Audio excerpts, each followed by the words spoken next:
The IMF has forecasted a 6.7% contraction in the economy, which is quite substantial. After a long time, Australia would see a contraction.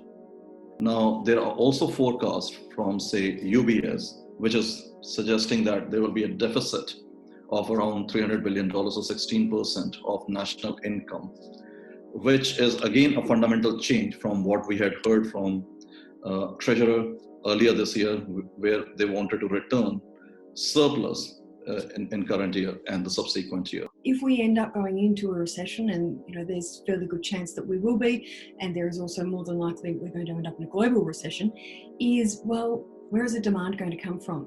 You can create projects, but you've still got to have a demand level on the other end. But the unemployment is probably going to be our biggest factor. Unemployment is going to hit somewhere around the 10% mark.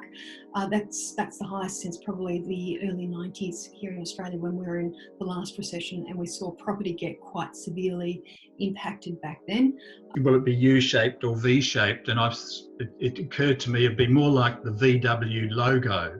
So there'll be aspects of our economy that will be like a V, but there'll be other aspects where it will go into decline and it will be difficult to recover. It is very difficult to create a job.